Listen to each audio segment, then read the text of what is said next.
Acabou de terminar Vasco e Juazeirense. Eu acredito que eu nunca tive esse sentimento tão ruim vendo um jogo do Vasco. Nem quando o Vasco de fato foi rebaixado para a segunda divisão eu tive esse sentimento de tristeza. Tristeza por ver aonde o Vasco chegou. Acabou de terminar a partida, está passando inclusive aqui na televisão as imagens e é difícil. É difícil saber que o Vasco hoje foi eliminado por um time da 4ª divisão do Campeonato Brasileiro que luta para não ser rebaixado no Campeonato Baiano. Nós, você, torcemos para o Vasco e nos perguntamos onde o Vasco vai, para onde o Vasco está indo. Qual será de fato o futuro do Vasco? E é triste. É triste uma atuação que não foi ruim, não foi boa. A partir do momento que o Vasco não vence, leva para as penalidades máximas, uma partida contra o time da 4ª divisão do Campeonato Brasileiro, a gente vê que não tem nada normal dentro do nosso clube e de fato tem que reformular, tem que contratar, tem que trazer novos jogadores, porque essa eliminação vai pesar. Vai pesar. O Vasco jamais, independente da situação financeira, independente do momento que vive o Vasco, poderia ter sido eliminado para Juazeirense, um time da 4ª divisão do Campeonato Brasileiro, na segunda fase da Copa do Brasil. Muita gente vai falar, mas o Grêmio foi, mas o Santos quase foi eliminado ontem, mas o Sport foi eliminado, mas o Vasco jamais poderia ter sido eliminado para Juazeirense hoje. Em Juazeiro do Norte, mais de 1.000 torcedores vascaínos estiveram no local. Mais uma vez o Vasco passando um vexame para os torcedores locais. Já havia sido contra o Botafogo ainda nesse ano pelo Campeonato Carioca. Já havia sido ano passado também no Maranhão pela Série B do Campeonato Brasileiro. E hoje mais uma partida que o Vasco leva para o Nordeste e o Vasco consegue ser eliminado. Então é difícil, eu não sei nem de fato o que falar. Eu não tenho nem palavras para descrever realmente o que eu acredito que eu e você, torcedor vascaíno, está sentindo nesse momento. É tristeza, é difícil falar. Eu disse desde o início que a Juazeirense não seria um adversário fácil. A Juazeirense no ano passado eliminou o Sport por 3-2, jogando nesse mesmo estádio, e também eliminou o Cruzeiro, vencendo nas penalidades máximas, e hoje mais uma vez eliminou um gigante do futebol brasileiro, que com todo respeito, ainda atua como um gigante, porque a partida que o Vasco fez hoje, o Vasco não jogou como um gigante, não jogou como o clube que não jogou com o time do tamanho da história que tem, porque o primeiro tempo, após o gol, foi todo da Juazeirense. O segundo tempo, eu tenho as minhas anotações, eu fiquei a partida toda anotando o que o Vasco fez. Até os 15 minutos da segunda etapa da partida. O Vasco não chegou à defesa, não chegou ao ataque e não chegou, no caso, a defesa da Juazeirense. Só conseguiu voltar a jogar no futebol depois que houveram as substituições. Houve, aliás, as substituições com a entrada do Yuri Lara e a entrada do Figueiredo, mas antes disso, após os 20 minutos do primeiro tempo no gol do Vasco e antes dos 15 minutos, o Vasco simplesmente sumiu da partida. E, gente, não pode. Eu sei que o gramado era ruim, era de fato horrível, é um regulamento da CBF que, sinceramente, eu não consigo compreender. Não vou colocar a culpa no regulamento, porque o Vasco foi eliminado de uma maneira medíocre, de uma maneira ruim, mas é um regulamento incompreensível, é um regulamento que favorece os clubes pequenos do futebol brasileiro.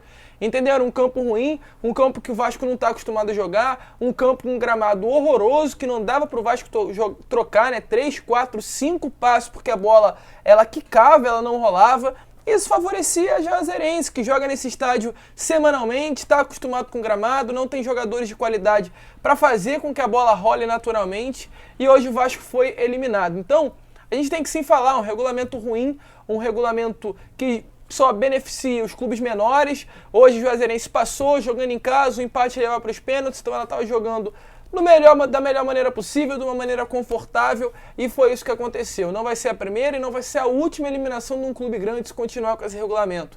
É claro, não vou ficar colocando a culpa na CBF, porque o Vasco foi eliminado porque jogou mal, porque o Vasco foi eliminado porque não foi competente para passar de um clube de Série D do Campeonato Brasileiro. Mas é um regulamento de fato incompreensível. Não sei o porquê a CBF está fazendo isso, não sei se foi a primeira vez esse ano que está acontecendo essas mudanças, mas são mudanças, na minha opinião, completamente ilógicas.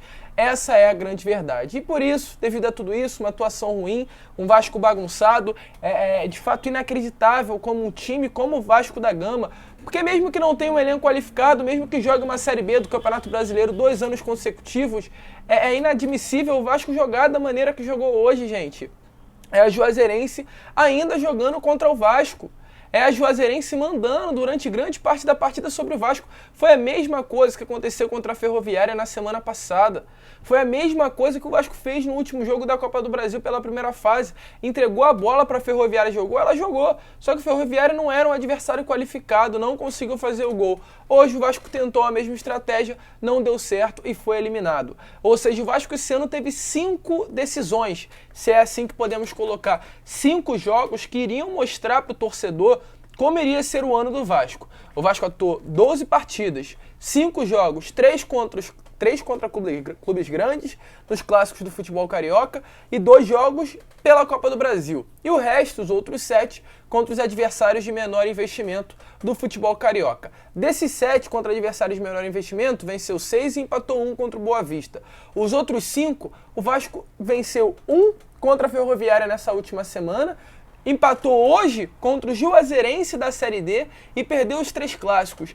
Então, realmente, sinceramente, a grande pergunta que eu começo a me fazer, e acredito que você, torcedor vascaíno, também deve fazer, é: será que o Vasco tem condições de, com esse elenco, ter um ano normal, ter um ano bom, ter um ano tranquilo? Porque, sinceramente, eu pensava, que teria. Porém, após essas atuações, principalmente de hoje, contra a Juazeirense, há uma dúvida. É triste, eu não sei o que falar, sinceramente, não sei nem sequer o que dizer sobre a atuação individual de cada atleta. Eu posso elogiar o Thiago Rodrigues pela bela partida que fez durante 90 minutos, infelizmente não consigo agarrar um pênalti, mas essa não é a grande responsabilidade dele, ele não pode fazer muita coisa, entendeu? O Nenê apagado da partida, essa é a grande verdade, a gente não pode passar pano para um jogador como o Nenê, que é ídolo dentro de campo, porém não foi bem. Hoje era um jogo nítido que era necessário ter intensidade na partida, entendeu? Era um jogo que os jogadores, os atletas que estivessem dentro de campo, tivessem que ter intensidade. O jogo hoje tinha essa palavra como um resumo da partida, intensidade. E o Nenê, com seus 41 anos, não teria intensidade para jogar, principalmente, o primeiro tempo, o segundo tempo, mas os 90 minutos como atuou. No primeiro tempo já não fez nada, no segundo tempo também, apagado completamente da partida e ainda errou o primeiro pênalti. Então hoje foi uma das primeiras partidas desde o retorno do Nenê ao Vasco que eu queria que ele saísse, não aguentava mais o ver dentro de campo. Bruno Nazário fez o gol no início, mas também após isso muito apagado. Eu vejo algumas pessoas comparando ao Marquinhos Gabriel, e é a grande verdade, é o Marquinhos Gabriel no ano de 2022, um jogador apagado, um jogador com pouca participação durante 90 minutos de partida, um jogador que não tem intensidade e ainda errou na marcação pro gol da Ferroviária. Então, foi muito mal. O Nenê, como eu já falei, também não gostei da atuação dele. De resto, acredito que não comprometeu o Vasco, a sinceridade minha, que não tem lateral. O Vasco não conta com o lateral direito, também não conta com o lateral esquerdo. Eu vinha falando nas últimas partidas que eles não comprometiam defensivamente, mas também não eram tão efetivos ofensivamente. Mas para ter lateral assim, realmente fica complicado. O lateral é importante participar e os dois, infelizmente, não participam durante 90 minutos da partida. O Zé Gabriel foi bem, o Yuri Lara entrou muito bem também, mas hoje esse momento não é hora, não é vídeo para ficar elogiando as partidas, a partida do atleta. Fora isso, gente, é triste ver aonde o nosso clube chegou. E já aproveitando para falar, tem muita gente que reclama de SAF ainda. Gente, eu compreendo que não é vídeo para falar isso, mas como você, torcedor, olhando o Vasco hoje, dessa maneira que tá, ainda vê outra solução para o clube? A gente está há 20 anos, não é 5, não é 6, são 20 anos sofrendo com uma política que destrói o nosso clube, entendeu? Não é 1, não é 2, não é 3 mandatos. De 2000 para cá, os 20 piores anos da história do clube, 6 presidentes já devem ter passado pelo nosso Vasco e nada adiantou. Já foi Alexandre Campelo, já foi Roberto Dinamite, agora é Jorge Salgado, já foi Eurico Miranda e realmente nada adiantou. Então até quando o Vasco vai com essa política? Não dá, torcedor, não dá. Entrega esse clube, entrega o futebol do Vasco da Gama nas mãos de pessoas competentes, que vão colocar um dinheiro dentro do Vasco e vai fazer o Vasco voltar a ser uma grande potência. Porque dessa maneira, a marca Vasco só se diminui. Dessa maneira, a marca Vasco só se inferioriza.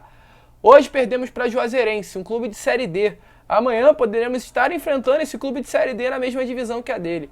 Então essa é a grande realidade. Enquanto não houver mudança, o Vasco não vai mudar. Eu sei que ficou duas frases semelhantes, mas essa é a grande realidade. Enquanto não houver mudança estruturalmente, na base do nosso clube, no fundamento do futebol, dentro de campo as coisas vão continuar as mesmas. Essas vergonhas que o torcedor vascaíno vem assistindo há anos e anos. E enquanto isso, saem torcedores do nosso clube, do nosso time do Vasco e migram para outros. Migram para Palmeiras, migram para Atlético Mineiro e migram até mesmo para o Flamengo, nosso maior rival. Então, tem que mudar. Muitas pessoas aí falam que o Vasco tem jeito. Sinceramente, o Vasco não tem mais jeito. Essa é a grande realidade.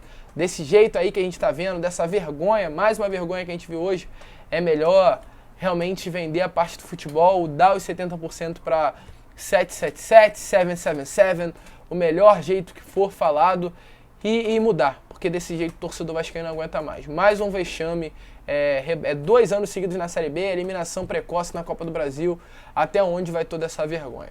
Mas esse foi o vídeo, rapaziada. Um grande abraço a todos, realmente a gente está sem clima para falar de Vasco hoje. Fiquem com Deus e, como eu sempre falo aqui, saudações vascaínas e deixe seu comentário aí para realmente saber o que você achou sobre toda essa partida. Um grande abraço aí, vamos que vamos.